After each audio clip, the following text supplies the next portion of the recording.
Voilà, donc chers amis, bonjour. Et je vais vous faire un petit exposé sur la problématique droit naturel, droit positif, suite à trois exposés que nous avons déjà eus entre nous. Un exposé par Guillaume sur le droit naturel qui était plutôt didactique, qui expliquait ce que généralement les gens entendaient par droit naturel, sans prendre particulièrement position, enfin, me semble-t-il. Un exposé ensuite de Jean-Charles, enfin ensuite ou plus tard de Jean-Charles, qui nous a parlé de la problématique des deux, droit naturel, droit positif. De mon côté, j'avais également fait une présentation du droit positif, un petit peu dans le sens didactique qu'avait pris le pied didactique qu'avait pris Guillaume pour décrire le droit naturel. Et puis, à la suite des échanges euh, sur ces trois présentations, j'ai eu envie de dire des choses nouvelles, parce que je dois dire que le droit naturel, c'est quelque chose qui m'avait jamais vraiment préoccupé, ou tout au moins pour l'étudier en profondeur, et que le fait d'avoir échangé là-dessus, eh bien, m'a fait apparaître des choses qui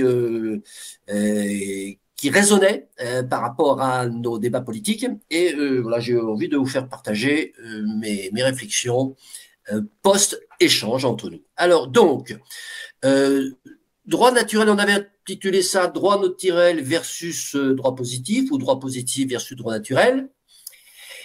Euh, Bien que ce titre pourrait laisser penser que je vais énumérer une série d'incompatibilités entre les deux concepts, ou bien une série d'arguments pour tenter de démontrer la suprématie incontestable de l'un sur l'autre. Bon, mais en fait, c'est pas le but de mon petit exposé. Son but, c'est le seul objet, ça va être d'apporter un éclairage supplémentaire sur, en fait, l'étude que nous faisons du droit naturel, en étudiant les interrelations ou les interactions entre l'un et l'autre au sein du corpus législatif français actuel. Français actuel.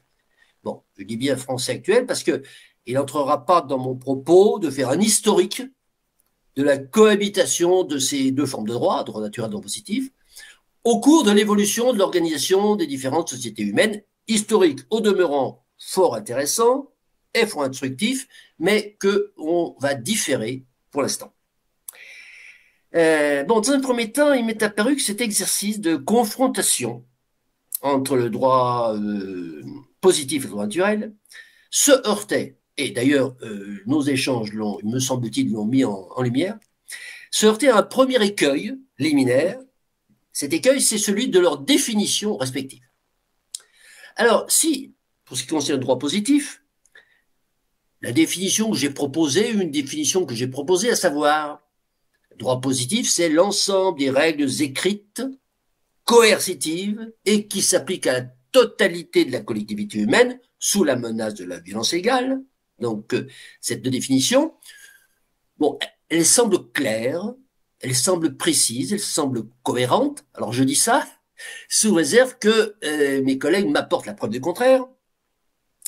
Eh bien, par contre, les différentes définitions que j'ai entendues du droit naturel, données par mes collègues, me paraissent manifestement beaucoup plus floues. Alors, en vrac, j'ai entendu le droit naturel, ça désigne tout ce que le citoyen refuse de soumettre à la loi. On a parlé de sanctuaire. Ça, c'est Jean-Charles. J'ai entendu encore, le droit naturel s'oppose aux contraintes que le droit positif a établies. Toujours Jean-Charles. Ensuite, le droit naturel, c'est tout le droit qui n'est pas inscrit dans le droit positif. Ça, je l'ai entendu de la bouche de Luc. Alors, attention, bon, je parle sous le contrôle de mes interlocuteurs, peut-être que j'ai compris tout de travers, mais bon, la suite de l'échange le dira, bien entendu. J'ai entendu ensuite, le droit naturel, c'est l'ensemble de tous les droits que chaque individu possède du fait de son appartenance à la société. Alors, ça, c'est Guillaume. Et puis, j'ai entendu, et là, je ne sais plus qui c'est qui l'a dit, le droit naturel, c'est ce qu'on ne discute pas. Bien. Je dois dire qu'après avoir entendu tout ça, je ne suis pas plus avancé.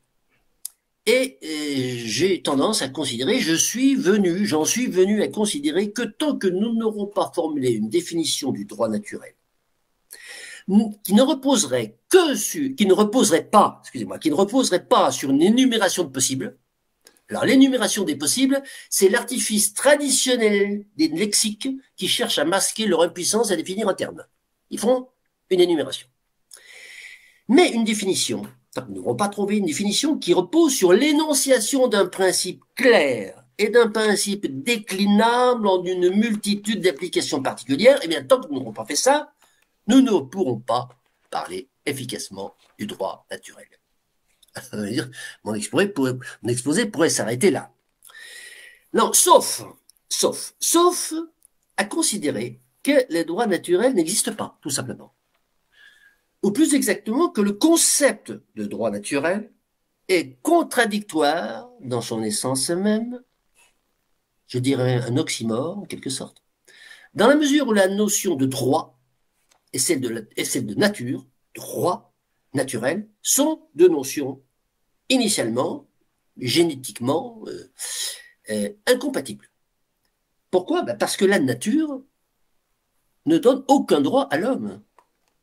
D'accord? La nature n'a jamais donné aucun droit à l'homme. Et que donc parler de droit naturel, comme si, en fait, mettre un adjectif, droit naturel, comme si la nature avait conféré à l'espèce humaine des prérogatives qu'elle, cette espèce humaine, serait en droit de faire valoir devant une instance donnée, eh bien, c'est tout simplement une absurdité. Car, en réalité, le droit, qu'est-ce que c'est? Le droit, c'est une construction mentale et artificielle. Le droit est une construction artificielle, spécifiquement humaine. Humaine, donc, ça n'a rien à voir avec la nature. Naturel étant le contraire d'artificiel, ce qui approche du contraire. L'expression droit naturel est donc un oxymore. Alors, je disais sauf à considérer que le droit naturel n'existe pas. Et sauf à considérer que, en fait, certains penseurs, philosophes, ont jugé bon, pour des raisons sans doute de communication, voire, je dirais, de marketing des idées, d'inventer ce terme, parce qu'il sonnait bien. Et d'inventer ce terme pour tout simplement désigner autre chose.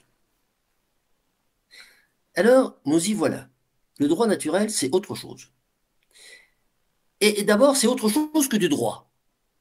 Et cette expression erronée de droit naturel, ça cache en réalité la volonté de faire entrer de force dans le droit écrit des principes supposés intangibles qu'on ne doit pas discuter, qu'on ne peut pas modifier, et qui garantirait aux citoyens le bon fonctionnement de certains besoins organiques jugés vitaux.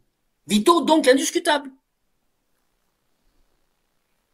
Alors, je dis bien besoin organique. Alors, en disant besoin organique, voilà, j'énonce un principe clair. Un principe qu'on peut décliner en plusieurs applications particulières. Définition du principe. Dès lors, une énumération serait valide puisque reposant sur ce principe. Exemple.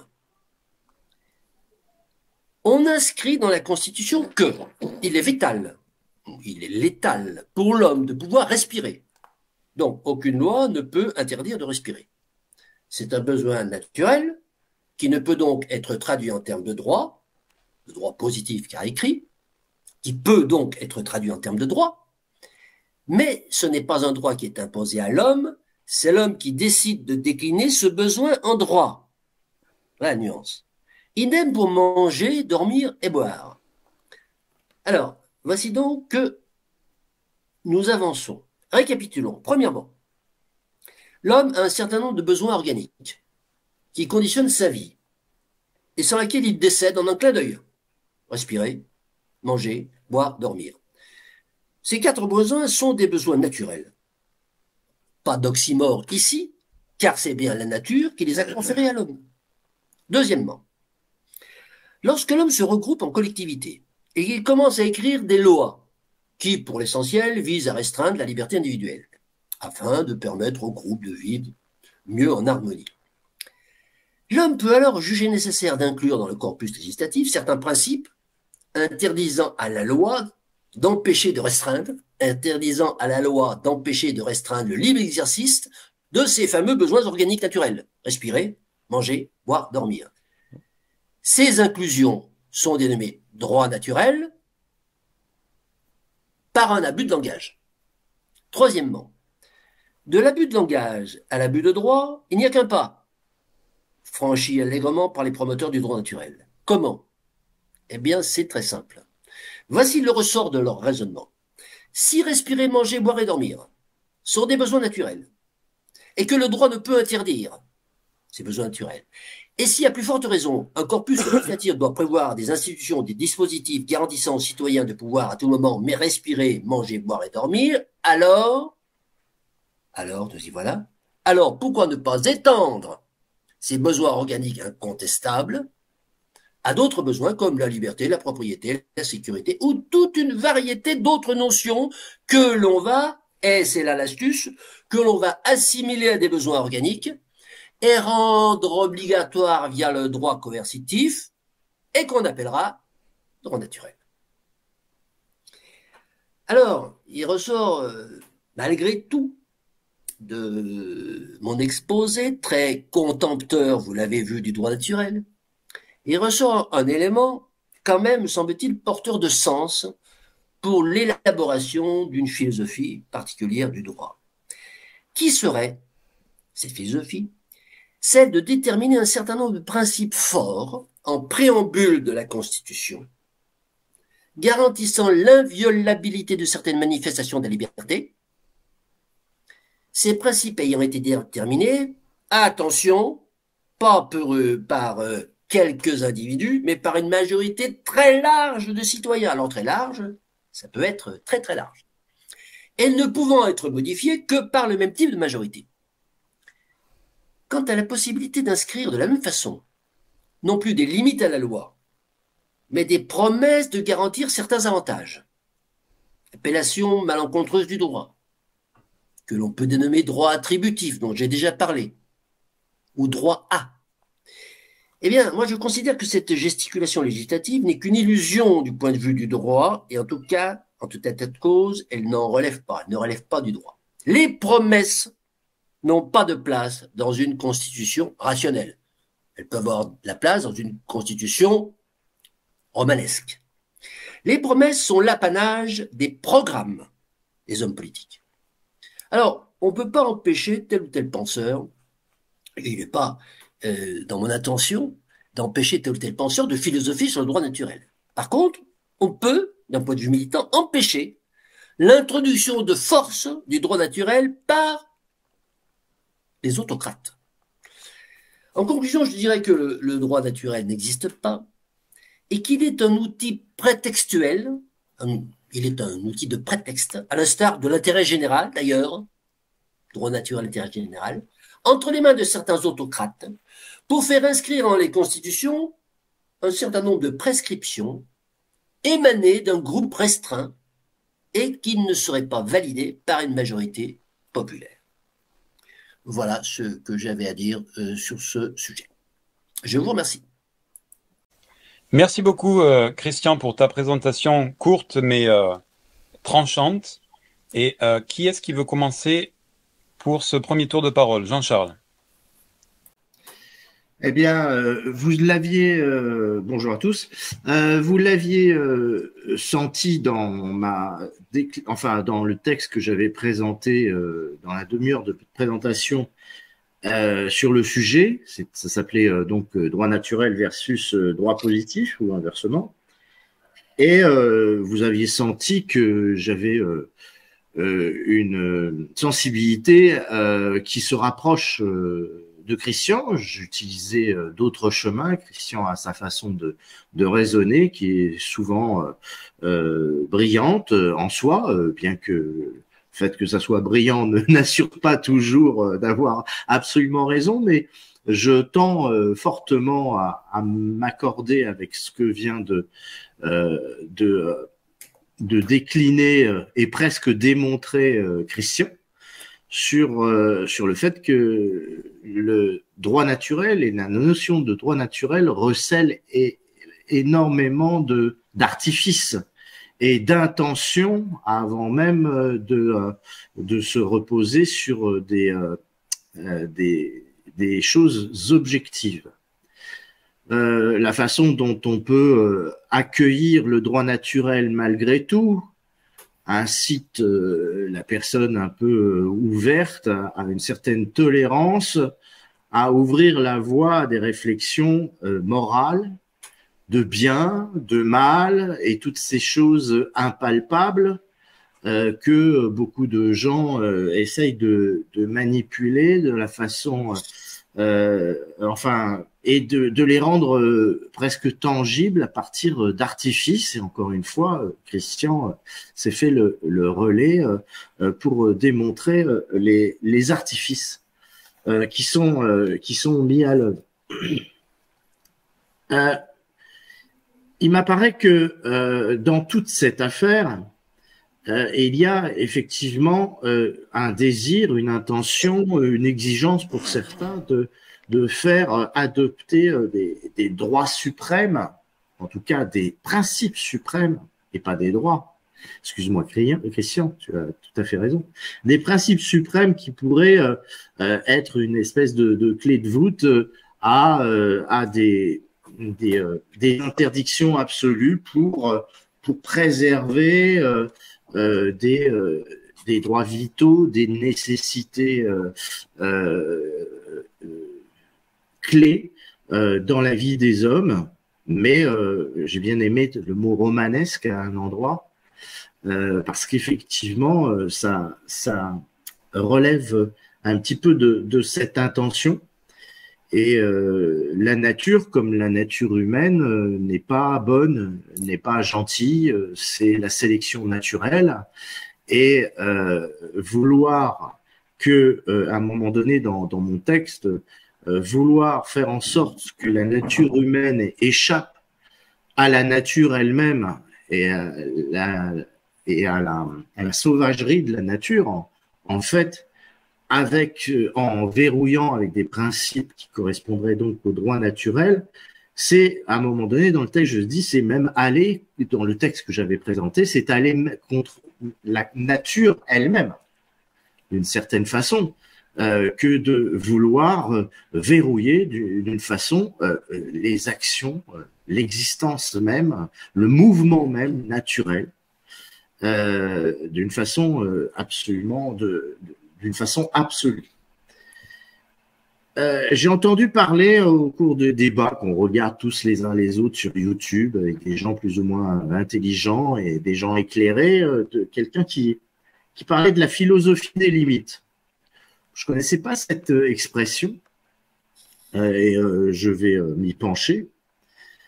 Mais en fait, tout absolu, toute façon de vouloir absolument verrouiller quelque chose de façon absolue et intangible quelque part où que ce soit, et absolu, ça nous entraîne forcément, même si c'est basé sur quelque chose de bien. Et dans mon premier texte que je vous avais proposé, cette expression, l'enfer est pavé de bonnes intentions. Même les meilleures intentions, les bonnes intentions, si elles sont posées comme un absolu intangible, arrivent toujours à des choses dramatiques. On peut même remonter aux évangiles et se dire qu'à vouloir poser des choses absolues donc y trouver et décrire dans les religions certaines choses absolues, intangibles, incontournables, incontestables, on arrive forcément à un moment donné à des massacres, à des oppositions, à des désaccords et on arrive à ces choses-là. J'ai bien aimé aussi l'intervention du mot autocrate dans la démonstration de Christian. Effectivement, nous arrivons à l'action, même sous des couverts sympathiques, à des actions autocratiques. Voilà. Cela dit, il est important, puisque malgré tout, Christian nous explique que le droit est une construction artificielle. On peut malgré tout essayer d'adopter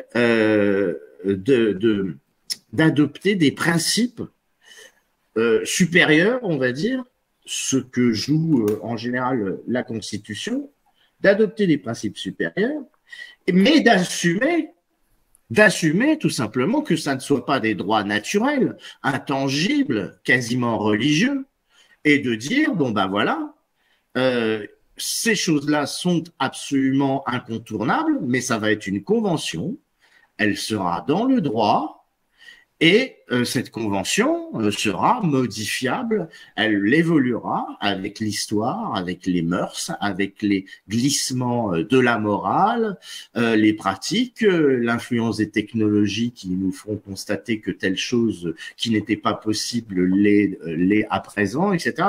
Bon, voilà, je pense que le droit naturel, c'est une espèce de carcan, c'est correspond à une espèce de blocage quasiment spirituel des gens qui veulent absolument empêcher toute évolution de cette justement de une chose qui doit tout simplement être constitutionnelle, une espèce de convention suprême qui serait plus difficile à modifier, on va dire, peut-être. On peut y mettre des garanties plus importantes.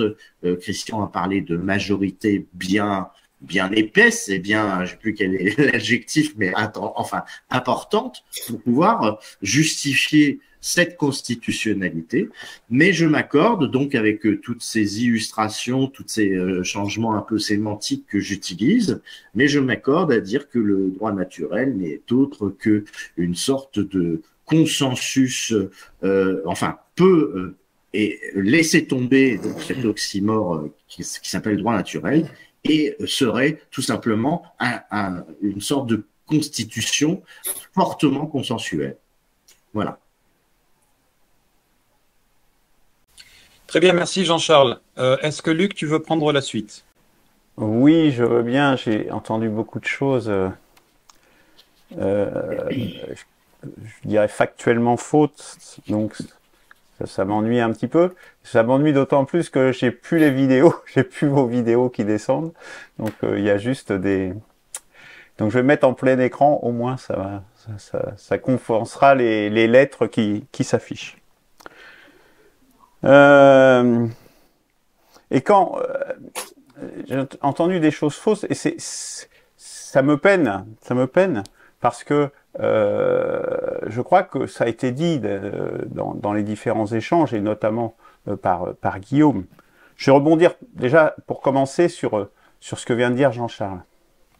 Il y a un caractère absolu, une invariabilité du droit naturel.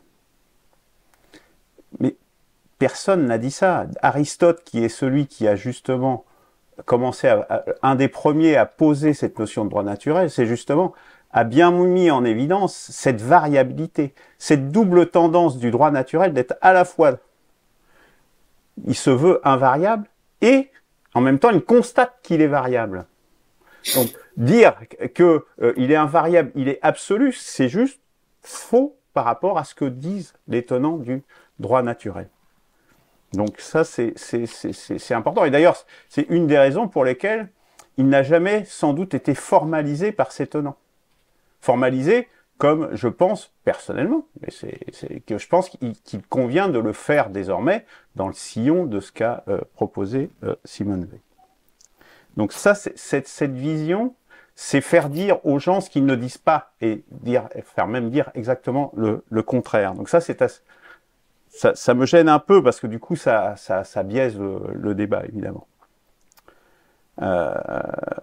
Pour prendre un autre exemple, dans la constitution d'une perspective de la 6e République, nous avons positionné le droit naturel. Mais nous avons aussi des règles pour réviser la Constitution, y compris ces parties-là. Donc, ce caractère absolu c'est un procès juste faux. Je trouve pas d'autre mot. Jean-Charles parle aussi du bien et du mal comme des choses impalpables. Bon, je te laisse la responsabilité de ces paroles. Parce que je pense qu'effectivement, le bien et le mal peuvent malgré tout être définis, et l'ont été dans quasiment toutes les cultures, donc je dirais que c'est quand même alors je pense qu'il faut peut-être le redéfinir, hein. C'est des choses qui vont être redéfinies, qui évoluent justement avec notre compréhension du monde, mais de dire que c'est quelque chose d'impalpable, je pense quand même que là on va très très loin.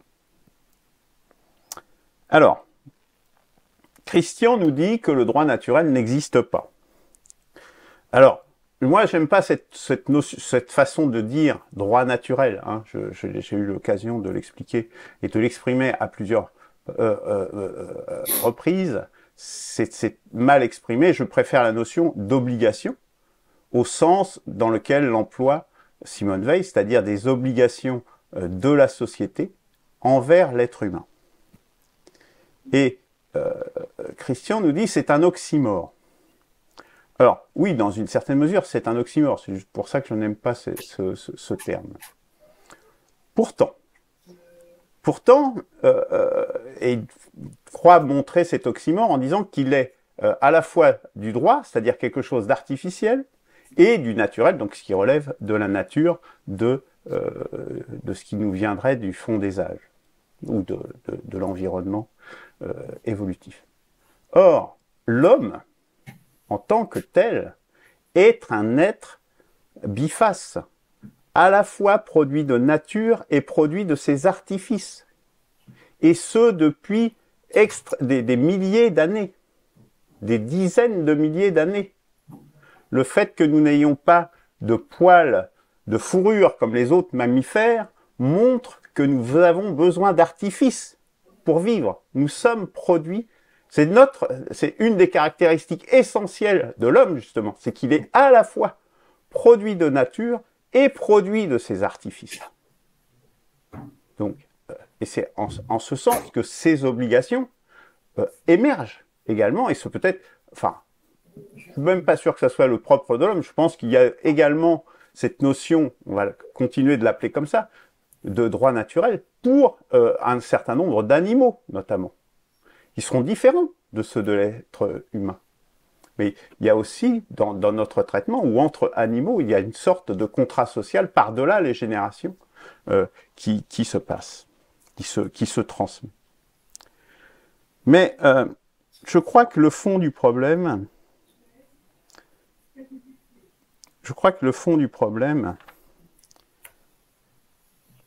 alors, avant de venir au fond du problème, je vais continuer sur la notion de la définition. Alors, la définition, il y en a des définitions. Moi, j'en ai une, hein. C'est l'ensemble des besoins essentiels et inconditionnels de tout être humain, impliqués du seul fait de son existence en son caractère humain.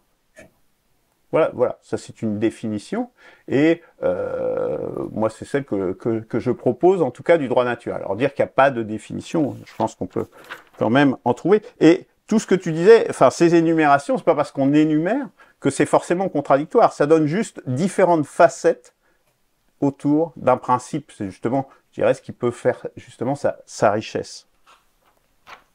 C'est pas forcément du flou. Donc là je m'inscris vraiment en faux là-dessus. Et donc après, vous êtes un petit peu gêné malgré tout parce que je pense qu'à la base du droit positif, il y a aussi forcément des principes. Et ces principes, vous avez appelé principes, vous ne voulez pas les appeler droit naturel, mais vous sentez bien que même à la base du droit positif, il y a des principes qui sont nécessaires, qui sont encore premiers par rapport à ça. Vous voulez pas les appeler droit naturel, mais vous allez les poser.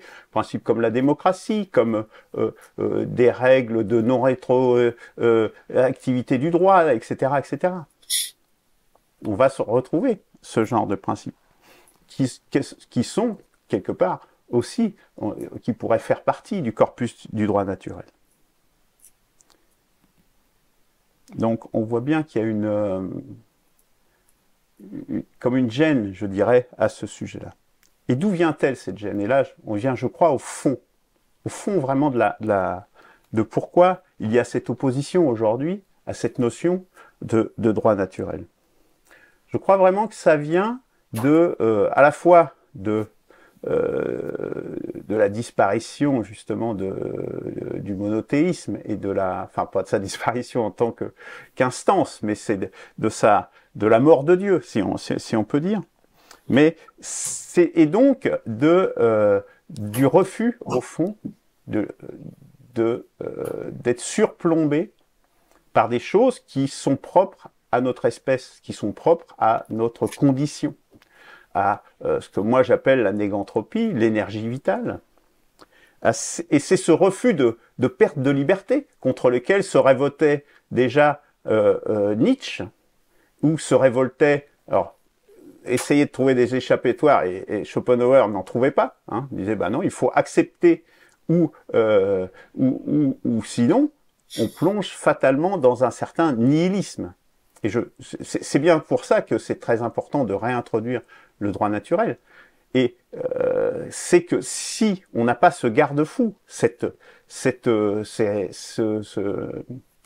garde-fou, en définitive, qui nous garantit, qui garantit l'individu. Il ne faut pas faire une inversion sur le droit naturel comme si ça serait quelque chose qui nous briderait. C'est au contraire, ça bride le reste de la société pour que justement que chaque individu y trouve sa place. C'est exactement le contraire. Là, c'est encore un procès d'intention. Et là, je dirais, c'est pour ça que ces mots comme autocrate, comme romanesque, moi, je pense qu'ils sont révélateurs d'un jugement de valeur, en réalité, et plutôt que de les valoriser, moi, je trouve qu'ils dévalorisent le débat, justement.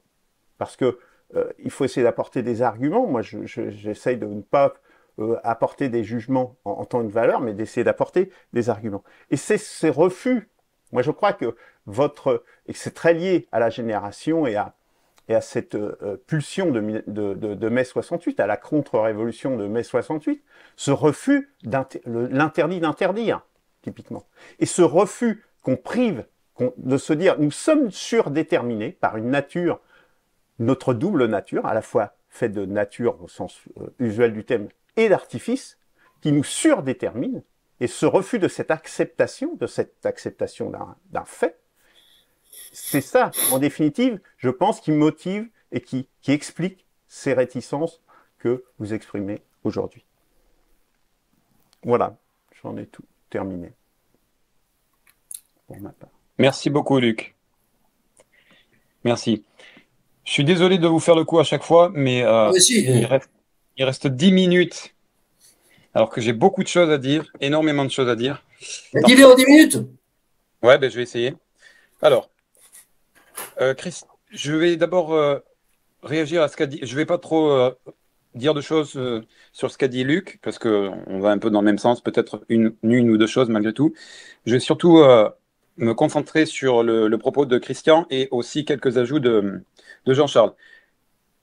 Christian propose la définition, dis-moi si j'ai bien noté, droit positif égale loi qui s'impose par la force coercitive à tous. Est-ce que c'est ça? Oui. Le droit international, il n'y a pas de réelle force coercitive pour le faire appliquer. Comment on fait? C'est pas du droit. Pas du droit. Comment? C'est pas du droit. Ben oui, mais justement, ça s'appelle droit international. Il y a des enseignements, il y a des entreprises, des firmes d'avocats, etc., qui travaillent dessus, et pourtant, on ne peut pas le faire appliquer ici ou là, dans des dictatures, etc., etc. Donc voilà. Là, tu vois, droit international montre que la proposition de droit positif que tu proposes, ou alors le droit positif et le droit international sont encore deux choses différentes. Sinon, le droit positif, ce n'est pas seulement une loi qui s'impose à tous par la force coercitive. Deuxième chose, tu dis que le droit naturel est flou. Alors, moi, là, ce que je constate de vos contributions à Christian et Jean-Charles, c'est que j'ai fail, comment dire en français, j'ai raté ma présentation. Je peux essayer de me rassurer en me disant que je pense que Luc et moi, on a une connaissance un peu plus longue de ce qu'est le droit naturel, alors que tu le rappelais, Christian, jusqu'à présent, tu ne t'en étais pas intéressé. Donc je pense qu'il y a à la fois une méconnaissance et à la fois une confusion avec d'autres choses telles que quelque chose qui est très important pour toi, la défense de la liberté, la lutte contre une oligarchie comment tu appelles ça, autocrate, etc. Et là, il y a une confusion de toutes ces choses-là, me semble-t-il. Je vais y revenir. Donc non, la définition de droit naturel, elle est claire. D'ailleurs, elle figure aussi dans les cours de droit positif. Le droit naturel est l'ensemble des droits que chaque individu possède du fait de son appartenance à l'humanité, attention, et non du fait de son appartenance à la société. Donc, tu n'as pas compris ce que j'avais expliqué. Non, c'est pas que tu es dans une société qui te donne des droits. Que tu sois dans une société telle ou telle ou telle, ou que tu sois hors société, l'homme a des droits qui lui sont, qu'on appelle droits naturels, qui lui sont inaliénables, etc. Alors, je continue avec cette définition que je suis allé chercher dans les cours de droit positif. Le droit naturel qui comprend notamment le droit à la vie, donc ok, ça correspond à ce que tu dis de besoin naturel, et à la santé, pareil, on peut mettre ça à l'intérieur si tu veux, et le droit à la liberté.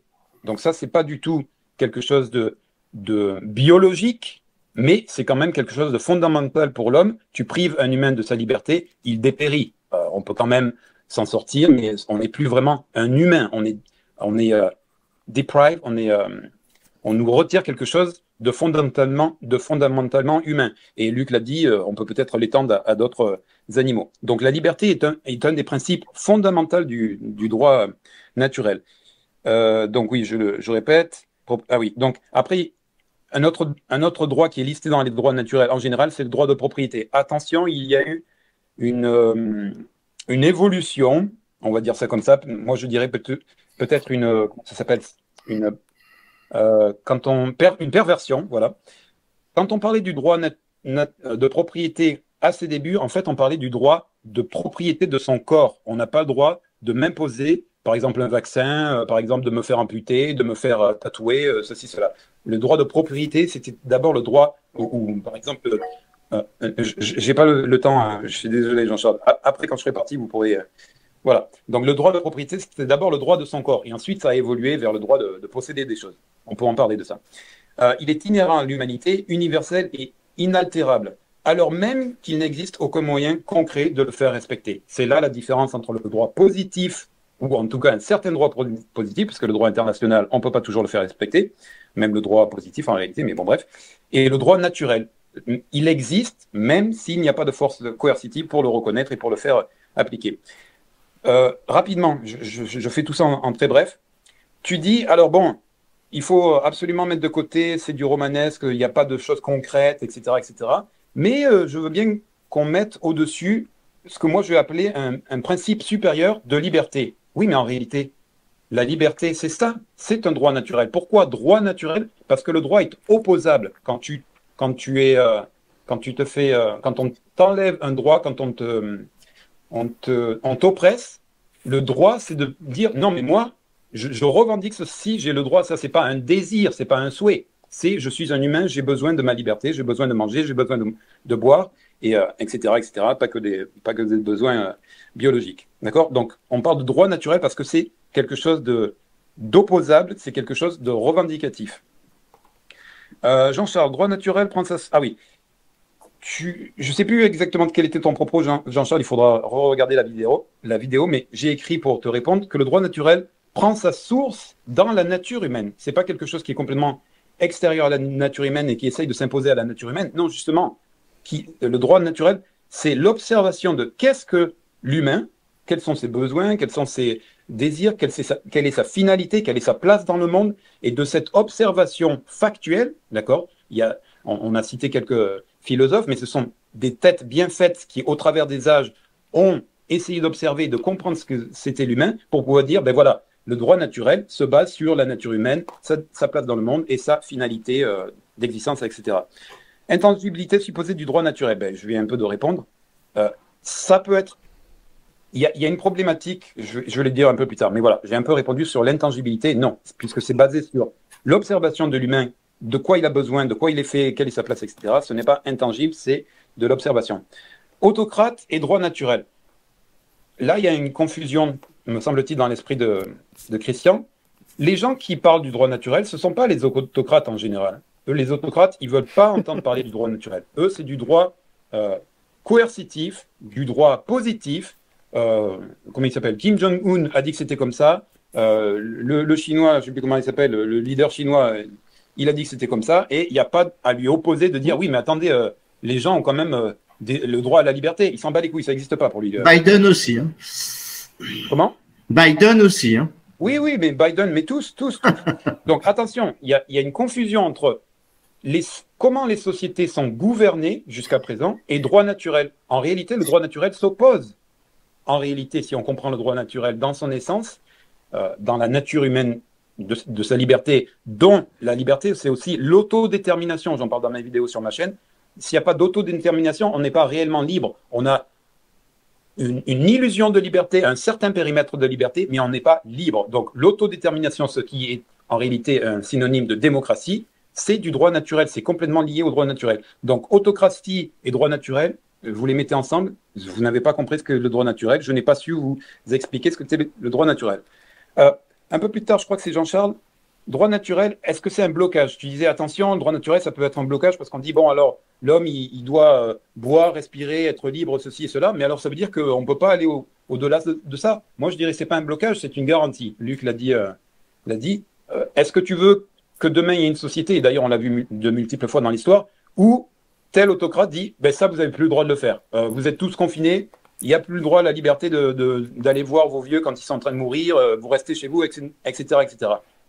Là, il n'y a pas du tout de droit naturel, ni dans l'autodétermination, ni dans le droit de se mouvoir, ni dans le droit d'être libre, tout simplement, etc. Donc, non, ce n'est pas un blocage, c'est une garantie de pouvoir faire justement des choses. Droit naturel variable ou... Ah oui, voilà, j'en viens ici. En réalité, la problématique du droit naturel, c'est qu'est-ce qu'il y a dedans, quel est son périmètre, où est-ce qu'il s'étend. Les justes naturalistes, c'est-à-dire les promoteurs du droit naturel, s'accordent sur ce que j'ai rappelé un peu dans ce qui est enseigné dans le droit, c'est-à-dire le droit à la vie, oui, boire, manger, etc., enfin tout ce dont on a besoin pour vivre, le droit à la santé, c'est-à-dire que quand on est blessé ou malade, malgré tout, c'est pas comme dans la nature, tu crèves, c'est la loi du plus fort, eh bien, on t'apporte assistance pour que tu puisses continuer à vivre, etc. Le droit à la liberté, le droit de possession de son corps, etc. Donc, on s'accorde sur certaines choses qui semblent a priori d'un certain commun accord, mais la difficulté du droit naturel, contrairement au droit positif, parce que le droit positif, il suffit qu'il y ait un autocrate ou quelqu'un suffisamment fort, on parlait de la force, je sais plus, brutale, coercitive, voilà. Il suffit de ça pour le droit positif. Il y en a un qui est plus fort, c'est pas juste. Le droit positif, ce n'est pas juste. Le droit positif, c'est comme tu l'as rappelé dans ta définition, qui est-ce qui est assez fort pour dire maintenant, ça sera comme ça, vous fermez vos gueules. Ça, le droit positif en réalité. Si c'est un bon roi, comme on disait à l'époque, oui, peut-être qu'il va nous donner certains droits, certaines libertés, etc., dans une certaine limite, tu vois. Mais voilà. Je me perds, variable définition. Oui, donc en réalité, la difficulté du droit naturel, c'est on y met quoi dedans?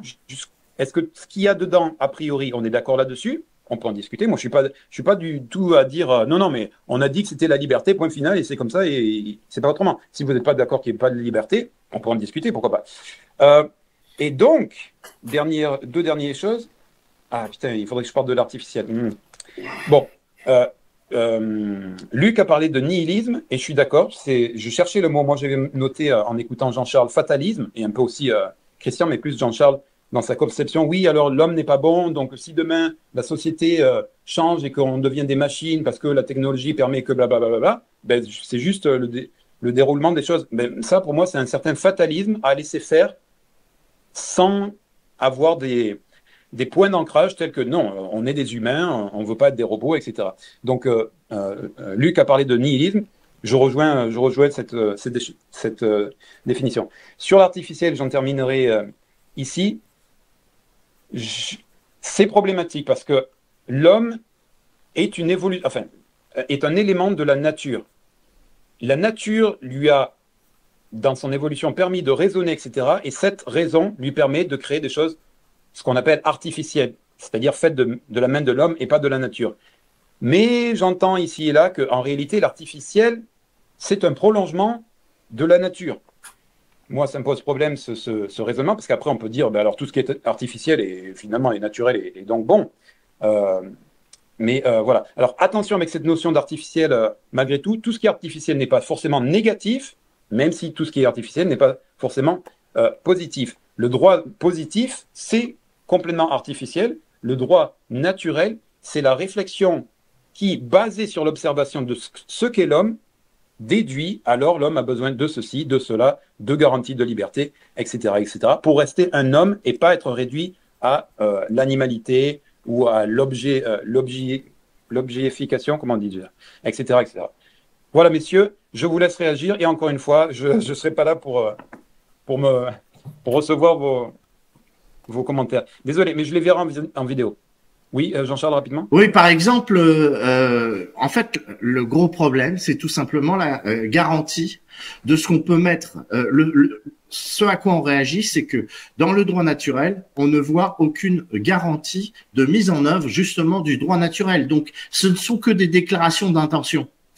Voilà. Et que, par exemple, ton exemple sur le droit international, ton objection sur le droit international. On sent que c'est à moi pour la parole. Hein. Excuse-moi, mais juste sur le droit international, il se trouve que, justement, qui est emmené devant le droit international? Eh ben, ce sont les Soudanais, le gars du Kosovo ou je sais pas quoi, de Serbie, etc. Mais jamais t'emmèneras Poutine, Xi Jinping ou Biden, parce que eux, ils ont la garantie des armes pour ne pas être présentés au niveau du droit international. Donc, ton objection sur le fait que le droit international, justement, n'a pas de force coercitive, ben, on voit expressément que le droit international n'est basé que sur l'efficience d'une force coercitive pour emmener les petits dirigeants qu'on peut réussir à emmener jusqu'à La Haye, et tous les gros dirigeants, eux, y échappent. Donc, on voit très très bien que le droit qui serait, toi, tu as invoqué le droit international comme quoi on voit que le droit international n'a pas de force coercitive et pourtant il est efficient, eh ben on voit qu'il dépend d'une force coercitive. Je voulais c'est ce qu'il dit. Ben non, justement, il a dit le contraire. Mais non, c'est toi qui fais un raisonnement inversé. Tu es en train d'illustrer ce que je dis. Ben non, le droit national, le droit international, d'accord, il ne peut pas s'appliquer quand, notamment, il y a des gens comme Poutine qui ont suffisamment de force pour s'en extraire. Si toi, individu, tu as suffisamment de force pour t'extraire de la justice et de la police, il n'y a pas de droit positif pour toi dans ton pays, parce que tu es suffisamment fort pour t'en extraire. C'est ça. Donc le droit positif, ce n'est pas simplement, comme l'a dit, comme on a proposé la définition Christian, d'une loi qui s'impose par la force coercitive. Les mafias. Bon, je suis désolé, il faut vraiment. Excuse-moi, les mafias ou les communautés fermées, c'est aussi des lieux qui sont dans des zones de droit positif normalement, mais où le droit positif s'applique pas. Il n'y a même pas besoin d'aller chercher le droit international. C'est le droit positif à eux. Oui, mais du coup, ça invalide la définition de Christian. C'est ça la démonstration. Ah ben non, justement le contraire, puisqu'il y a un droit écrit qui est exercé via des procédures coercitives. Il ne s'applique pas. Voilà. Ouais, mais quand il peut s'appliquer. Il y a un point que j'ai oublié de dire, c'est puisque moi, en tout cas, la conclusion que j'avais essayé de faire dans ma présentation, puisque la liberté est un des droits naturels fondamentaux et que l'autodétermination est synonyme pour moi de liberté et donc de démocratie, etc., alors c'est bien à l'ensemble de la communauté non seulement d'édicter le droit positif, mais aussi de définir qu'est-ce que contient le droit naturel. Donc c'est pas un petit groupe d'autocrates ou d'oligarques qui va dire le droit naturel c'est ça et basé sur ça on déroule un droit positif. C'est à l'ensemble de l'humanité de définir ce que sont les droits naturels. Merci beaucoup. J'aimerais prendre... Vas-y, Christian. Vas-y, à toi. Je vais prendre mon tour de commentaire parce que voilà, donc j'ai fait la présentation, mais eh ben tu vas conclure.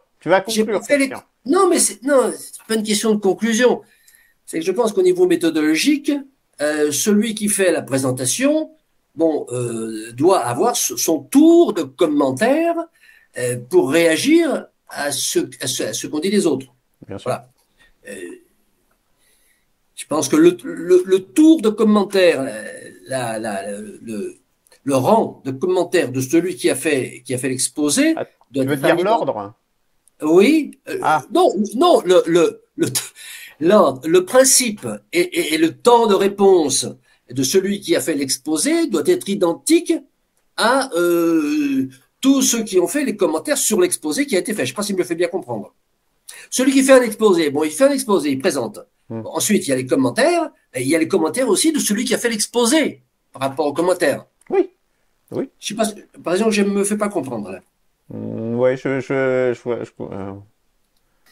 Enfin, oui, tu Ok, vas mais tu vas-y, peux parler, si c'est ça la Allez, question. vas-y, tu peux Gigi, parler. à-toi. Excuse-moi de t'avoir pris 1 minute 30. Non, Voilà. non, non, mais, Excuse-moi. non, mais bon, il s'agit de savoir si on a une méthodologie après qui s'établissent des. Ouais, faut pas être trop rigide non plus. Mais on peut. C'est à toi, Christian. Vas-y, je pense que c'est s'exprimer, important que tu réagisses. après, l'ordre, je pense, bon. Non, non, non, je me fais pas. C'est pas une question d'ordre. Question d'ordre, c'est question que celui qui a fait l'exposé doit avoir son espace de commentaire aussi. Bien sûr. Ouais. Voilà, nous sommes d'accord.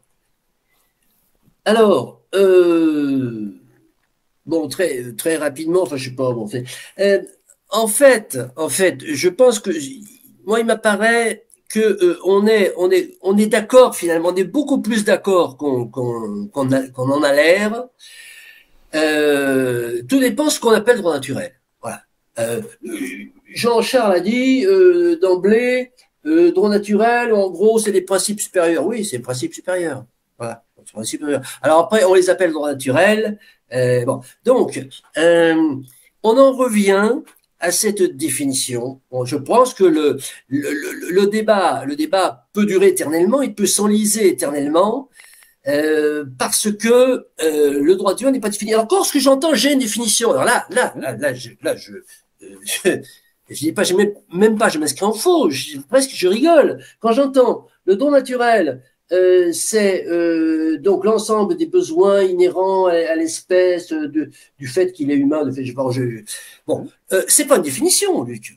C'est pas une définition, ça, parce que une définition, c'est quelque chose qui énonce un principe duquel on peut décliner des modes d'application. Ça, lorsque tu dis, c'est l'ensemble des besoins inhérents à l'espèce du fait même quelle espèce, ou qui joue dans ce genre-là, tu peux mettre ce que tu veux là-dedans. Donc, ça n'est pas une définition. Voilà. Bon, alors, là, je pense que là, il y a un clivage, c'est que, toi et Guillaume, puisque vous avez rappelé chaque fois, tous les deux, cette fameuse définition avec des variantes. Bon, le problème, c'est que moi, je ne reconnais pas ça comme une définition. Je reconnais ça comme une porte ouverte, hein, à mettre dedans absolument tout ce qu'on veut, parce que les besoins inhérents. Guillaume nous a dit non, attends, j'ai pas dit du fait de son appartenance à la société, j'ai dit du fait de son appartenance à l'humanité, mais tu peux mettre du fait de son appartenance au cosmos, à n'importe quoi. Bon, ça change rien au problème. Bon, ça n'est pas une définition. Bon, l'ensemble des besoins inhérents à l'homme du fait de son appartenance à l'humanité, tu peux mettre n'importe quoi selon que tu t'appelles Durand, Pierre-Paul ou Jacques. Bon, voilà. Alors, le problème, il est là. C'est-à-dire que, comme je vois hocher la texte, c'est que tu penses que ça, c'est une définition. Et moi, je pense que c'est pas une définition. Donc là, on a un problème, je dirais, très, très en amont de savoir comment est-ce qu'on peut définir les termes. Moi, je pense que, voilà, alors, presque il faudrait faire un débat sur qu'est-ce que c'est qu'une définition. Voilà. Bon, et c'est très intéressant parce que là, on est sur le, non, mais on a un exemple type. On débat du droit naturel, qui est un sujet polémique, disons que on ne peut plus polémique. Eh bien, y en a un qui dit, moi, j'ai une définition, et qui dit, voilà, c'est l'ensemble des, excuse-moi, ce ne sont pas exactement ça, mais c'est l'ensemble des besoins inhérents à l'espèce humaine du fait même de son appartenance à l'humanité. Grosso modo, Ça. Bien. Oui, c'est ça. Voilà, c'est ça. Tu vois, en plus, bon. Et moi, je dis, c'est pas une définition. Bon, donc là, déjà, au départ, on a un problème et on peut pas aller plus loin tant qu'on n'aura pas débattu sur qu'est-ce que c'est qu'une définition. C'est ça que je veux dire. Bon. Et à partir de là, bon, alors, bon, ça c'est un premier point qu'on va pas régler maintenant, mais que je soulève et que je soumets à votre réflexion. Alors ça induit quoi? Ça induit qu'en fait, on va parler chacun de choses différentes parce qu'on les définit différemment, mais et grosso modo, on parle de la même chose. Et là, Jean-Charles l'a dit très bien parce que bon, il a dit aussi des choses fausses. Jean-Charles, dans lesquelles, enfin, à mon avis, il a dit bon, finalement, vous avez le droit naturel des principes supérieurs. les principes supérieurs qu'on va inscrire, hein, et qu'on ne pourra pas changer. Alors, si on peut les changer. Et là, bon, j'approuve Luc, et je m'inscris en faux par rapport à Jean-Charles, qui dit que le droit naturel, j'ai dit que c'était un carcan, ou j'ai dit que c'était inamovible, invariable. Non, j'ai jamais dit ça. J'ai jamais dit. Bon, le droit naturel, j'ai bien constaté qu'il était variant, qu'on le fait varier. Bon, c'est pas le problème. C'est pas le problème. La question, c'est que quelle différence y a-t-il entre des principes qu'on va inscrire en préambule de la Constitution et qu'on ne pourra pas modifier que par une majorité qualifiée des 3/4, par exemple. Quelle différence il y a entre ces choses qu'on va appeler des principes constitutionnels, par exemple, on peut les appeler autrement. Hein. Par exemple, dans notre Constitution en démocratie directe, on a 13 principes directeurs. Bah, on va les appeler principes. Bon.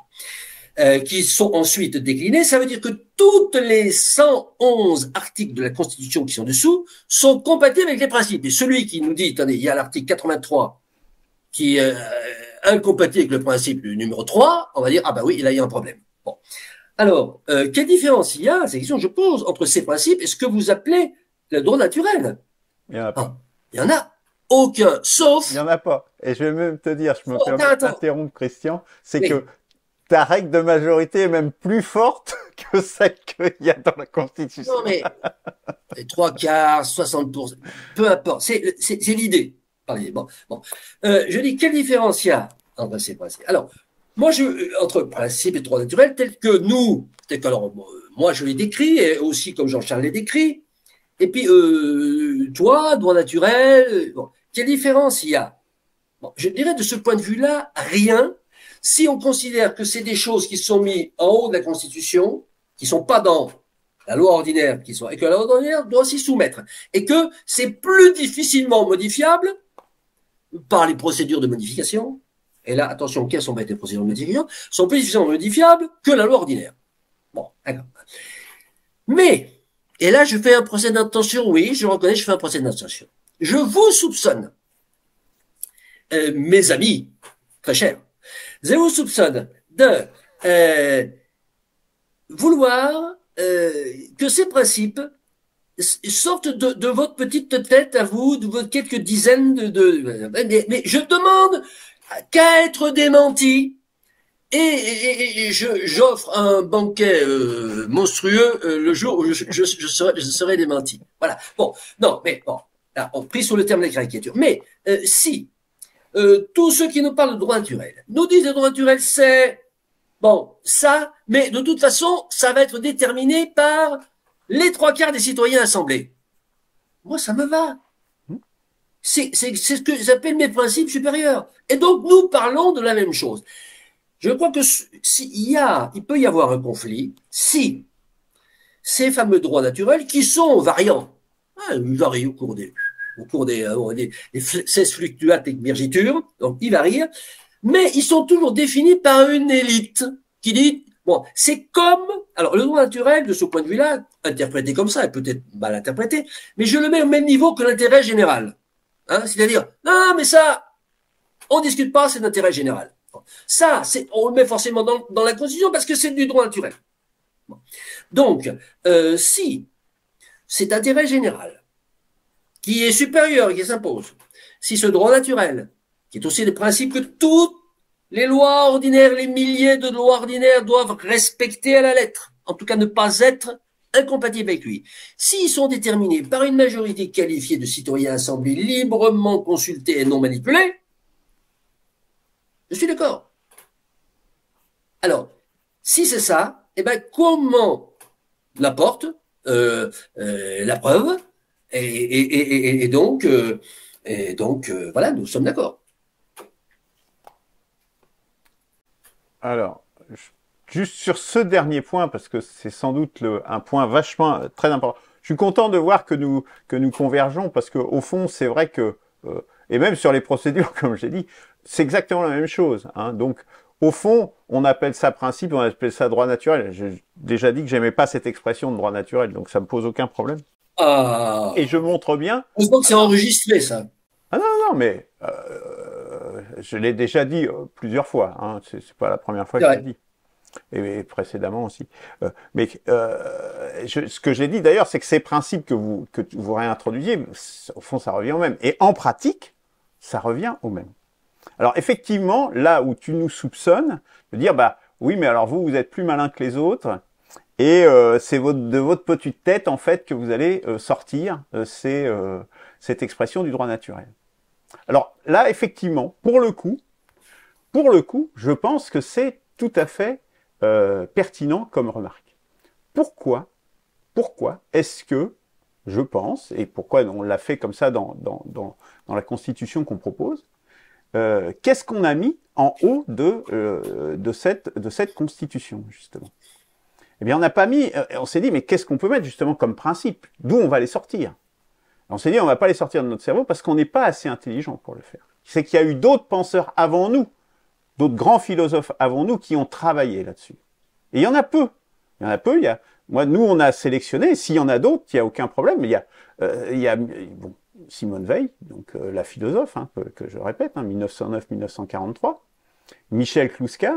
Mais c'est fatalement des gens aussi qui sont pas... Enfin, il y a des anciens comme Aristote et tout ça, mais dans l'expression, ça peut être que des gens qui sont postérieurs, je dirais, aux Lumières, quasiment.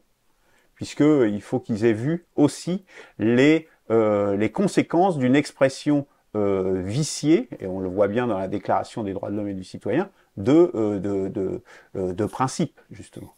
Il faut que ces principes, ils soient... Et donc, moi, ce que je propose, ce qui est proposé dans la Constitution que l'on a rédigée, c'est justement pour initialiser ces principes généraux, de s'appuyer sur ces penseurs. Et c'est pas nous qui... C'est pareil. Et que ça soit validé et discuté, si nécessaire, et que ça soit avalisé par un référendum. Ça c'est clair. C'est-à-dire que c'est pas Luc Laforêt qui arrive en grand dictateur, machin, qui dit on impose ce truc-là, mais il faut que ça soit validé par référendum. Cette constitution, elle n'a de sens que si elle est proposée et validée par référendum. Et à l'intérieur, elle prévoit les mécanismes de mise à jour. C'est fondamental. Justement pour qu'on puisse faire évoluer, y compris ces principes. Et moi, je te dis, avec même des règles de majorité qui sont loin des 3/4, parce que les 3/4, c'est quasiment impossible à atteindre en pratique. Alors, les 3/4, c'est impossible. C'est impossible de faire passer un truc aux 3/4. Alors rien ne passe. Pourquoi pas? C'est ça. Non mais ça c'est une règle de majorité très forte quand même. C'est très dur à faire 3/4. Non mais je retiens que tous les principes que tu vas mettre en haut de la Constitution, que tu vas appeler droit naturel, ils vont être votés par une grande majorité du peuple. Oui. Après, ils sont proposés via Simone Veil, via Tartampion, peu importe. Ils sont toujours proposés par quelqu'un. Moi, je ne fais pas partie, alors pas de confusion, je fais pas partie de ceux qui pensent que pour qu'une idée soit bonne, ou même qu'elle vaille la peine d'être soumise au peuple, il faut qu'elle ait l'émane du peuple lui-même. Non. Ce qu'il faut, c'est que le peuple se prononce sur une proposition qui ne sont pas manipulées. Bon. Et donc, à ce moment-là, on est d'accord. Si on met en haut de la Constitution des principes qu'on va appeler droit naturel, je m'en fous la façon dont on les appelle. Mais si ces principes, ils ont été proposés tranquillement, sans pression, sans manipulation, au peuple, que le peuple a pu y réfléchir, consulter, et qu'il ait dit oui, c'est ça. Il y a 1, 2, 3, 4, 5 gros principes qu'on va rendre très difficilement modifiables, et toutes les lois devront s'y conformer, et on vote à une majorité écrasante. Voilà. T'appelles ça droit naturel, ça me va. Je pourrais intervenir? Oui, je voulais déjà faire une mise au point, et c'est pas la première fois qu'on me fait dire des choses ou qu'on interprète ce que je dis alors que je ne l'ai pas dit.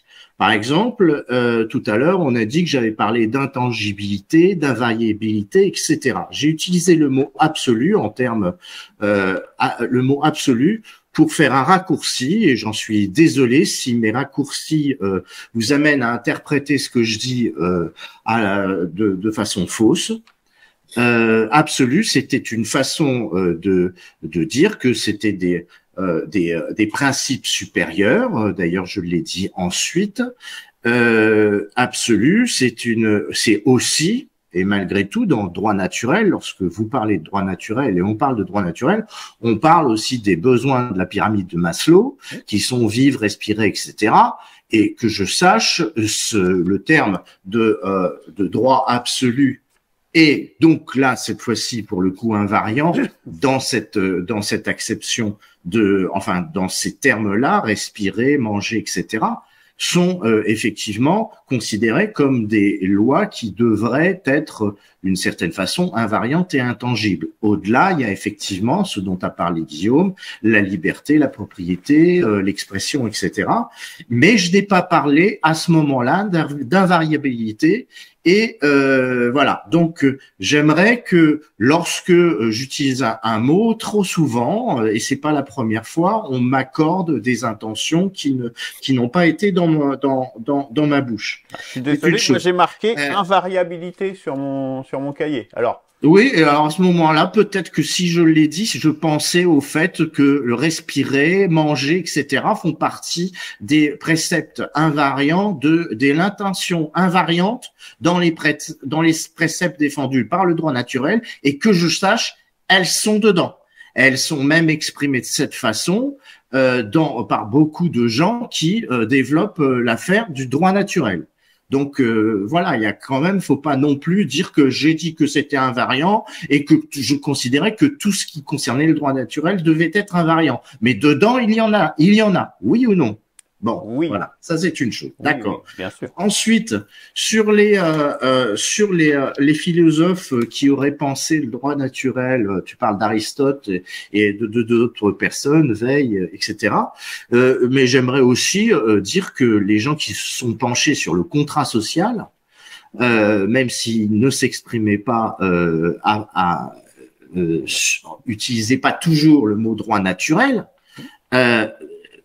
se sont quand même penchés sur ces questions. Ah bah, complètement. Hein, on a parlé aussi de l'utilitarisme à un moment donné, en essayant de justifier un certain nombre de préceptes et de principes supérieurs. On a parlé aussi de Beltrame, etc. Donc il y a aussi ces gens qui peuvent intervenir et alimenter la réflexion. Je voudrais moi essayer de ramasser tout le débat. Apparemment, il tournerait autour d'un problème de définition. Moi, je veux bien que on définisse dans un sens, dans un autre, etc. Et après tout, s'accorder sur l'idée de principe supérieur. Et vous aviez l'air de malgré tout tomber un peu d'accord et essayer de trouver un terrain d'entente à l'instant. Il y a un autre débat, c'est les moyens. C'est-à-dire que on a d'un côté les droits positifs qui mettent en œuvre des moyens pour qu'ils s'appliquent, et ce qui me crispe lorsque j'entends en particulier Guillaume et d'autres discours sur le droit naturel, c'est l'absence de moyens. C'est-à-dire que ce sont des déclarations d'intention, et c'est ça qui me crispe, et c'est là que l'affaire et le nœud et la polémique et la tension existe en fait. C'est simplement que de dire d'une façon pragmatique, ok, on va dire, on va permettre aux gens de respirer, de manger, d'être libres, etc. Et on va dire c'est un droit naturel. Mais qu'est-ce qui va garantir toutes ces choses-là? Il y a des gens qui crèvent la faim. Et pour autant, il n'y a aucun policier qui va arrêter qui que ce soit parce que il aura empêché quelqu'un de manger ou de respirer, etc. Donc, le problème et le débat, le nœud du problème, c'est sur la mise en œuvre ou pas de moyens. Et quand j'intervenais sur le droit international, bon, peut-être qu'il y avait une petite inversion de compréhension, mais je ne crois pas pour autant. Sur le droit international, on voit bien que il n'y a pas, justement, Christian est intervenu en disant, ben non, ce n'est pas du droit. Sous-entendu, dans ce que je crois comprendre de la réaction de Christian, c'est que il n'y a pas d'autorité, de force qui va forcer Poutine, Biden, enfin les forts de cette planète. D'ailleurs, ils n'ont pas signé les contrats de la Cour de justice, enfin les accords de la Cour de justice internationale. Ces pays n'ont pas signé. Donc, en plus, ils échappent même en droit, d'une certaine façon légale, à cette Cour internationale de justice. Donc, pour moi, ce sont les moyens. À partir du moment où le droit naturel n'est qu'une déclaration d'intention et ne se donne pas les moyens d'être appliqué, la problématique revient et le consensus apparaît lorsque moi je dis, et là à l'instant vous deux, vous disiez bon bah voilà, oui, si on se met d'accord sur quelque chose de règle supérieure qui serait protégé d'une façon privilégiée particulière, à ce moment-là, on pourrait commencer à parler de droit naturel, mais non pas d'une façon morale et religieuse, bien qu'elle puisse s'en inspirer. On peut s'inspirer d'aspirations morales et religieuses, mais de dire, ben voilà, cette moralité, cette religion, ces croyances, on va tous ensemble réussir et essayer de les mettre dans un écrit. D'ailleurs, la Déclaration des droits de l'homme, la motivation de base, un petit peu, c'est déclaration, on dit universelle. Il y a quand même le mot universel dedans. Il y a cette intention qui est là. C'est un geste vers l'écriture et la mise en place du droit naturel, d'une certaine façon. Donc voilà, je pense que c'est là que la chose achoppe, c'est sur cette affaire de moyens, c'est-à-dire que on va accepter cette histoire de droit naturel à partir du moment où on pourra se dire oui, on arrive à les garantir. Sinon, c'est de la discussion entre intellectuels. Voilà. Merci Jean-Charles. Christian, tu veux rajouter quelque chose? Non, mais c'est l'heure, de toute façon. Alors, on peut rajouter. Oui, bon. La question, c'est de savoir si on va continuer. C'est une question ouverte. On peut rester sur cette question ouverte de Jean-Charles. Et puis, on discute entre nous après de la suite des travaux.